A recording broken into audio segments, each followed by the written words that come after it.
Hello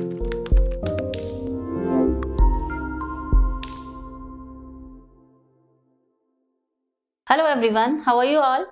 So this is Vandana Kulshrestha and welcome to my channel English Classroom Tutor. So guys, today I am going to tell you the difference between the transitive verb and intransitive verb. What is transitive verb and what is intransitive verb? Okay, so we are going to differentiate. So transitive verb, first of all we are talking about the transitive verbs. Transitive verbs means requires an object. Transitive verbs में we need an object. ठीक है, without an object we can't complete the sentence. Okay, and it doesn't make sense. So to make a complete sense we need to an object. So this is called transitive verb. And object can be double also. Okay कहीं पर single object हो सकता है और कहीं double object भी हो सकता है. If there is a double object तो मीन्स उसमें से वन एक तो क्या है, one is direct object and the next one is indirect object.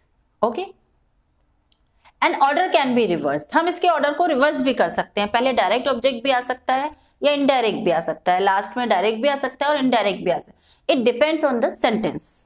Okay, तो फॉर एग्जाम्पल मैंने आपको क्या बताया कि transitive verbs requires an object.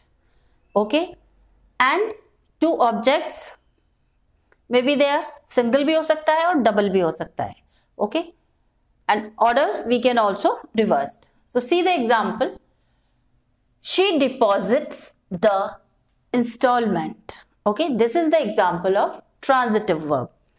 She deposits, she क्या वर्क कर रही है, शी क्या है, सब्जेक्ट, ये deposit it's a action and the instalment means this is subject and ये हमारा एक्शन हो गया वर्ब और ये हमारा क्या हो गया, दिस इज ऑब्जेक्ट.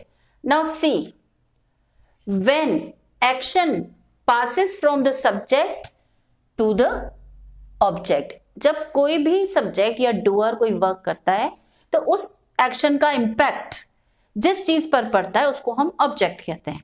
राइट, तो again I am repeating this कि व्हेन एक्शन पासेस ऑन, यहां पे एक्शन पास हो रहा है.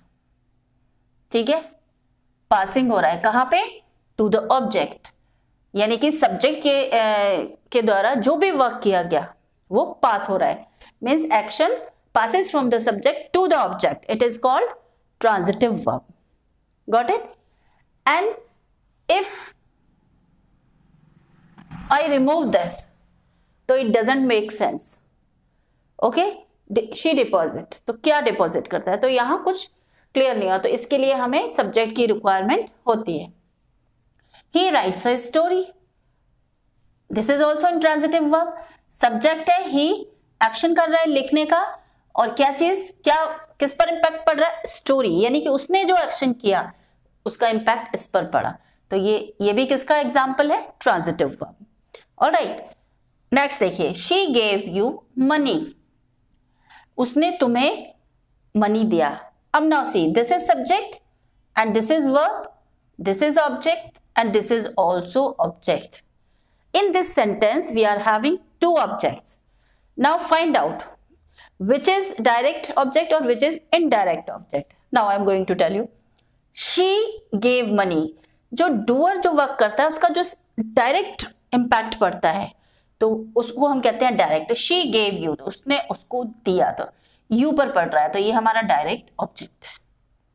राइट, उसके बाद उसको क्या दिया, मनी दिया, तो ये हमारा इनडायरेक्ट ऑब्जेक्ट है. राइट, she ने यू को दिया, सबसे पहले इसके ऊपर इंपैक्ट पड़ा एंड देन मनी, तो इसलिए वो इनडायरेक्ट ऑब्जेक्ट है. ओके, इसमें देखिए, she gave money to you. Same है, मैंने सेम सेंटेंस इसलिए दिया है ताकि आपको बेटर तरीके से समझा पाऊं. She gave money to you, तो she subject, this is verb, this is object and this is also object. अब उसने क्या दिया, किसके ऊपर इंपैक्ट हो रहा है, She gave money. मनी, तो ये हमारा कौन सा हो गया, डायरेक्ट ऑब्जेक्ट, और उसको दिया तो ये हो गया indirect object. So now see the intransitive verb. What is it? Intransitive verb doesn't require an object. Okay, intransitive जो verb होती हैं इसमें हमें object की requirement नहीं होती है. Okay, because verb in itself make a complete sense. ठीक है, verb अपने आप में ही complete sense convey करती है. और next मैंने लिखा है preposition और adverb. Means preposition or adverb follow the intransitive verbs always. Usually preposition and adverb, okay, follow the intransitive verbs. Okay, action is confined to the subject. और जो action है वो कहां तक बाउंड होके रह जाता है? Subject तक.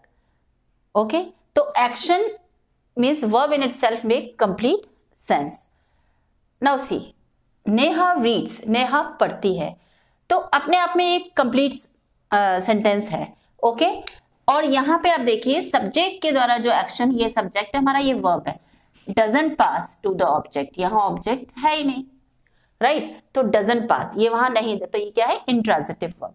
Neha reads very well, Neha बहुत अच्छा पढ़ती है, तो Neha subject, this is verb. Very well क्या होता है? ये रीड के बारे में हमें कुछ एडिशनल इंफॉर्मेशन दे रहा है, तो दिस इज एडवर्ब, यानी कि एक्शन का जो डिफाइन करता है या उसके बारे में कुछ एडिशनल इंफॉर्मेशन देता है, उसको हम एडवर्ब कहते हैं. So this is adverb. So that's why, जैसा मैंने आपको बताया कि adverb and preposition follow the intransitive verbs. Okay, so this is intransitive.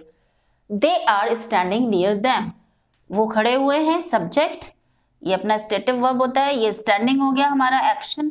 Near, this is preposition, right, तो ये भी इंट्रांजिटिव वर्ब को फॉलो करता है, preposition also.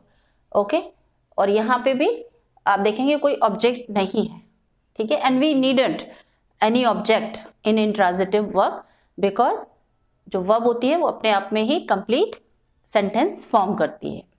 Alright, so this is intransitive verb. Okay, now let's get a small summary again. कि transitive verbs require an object and object may be single or double. Double है तो direct or indirect, and we can change the order also.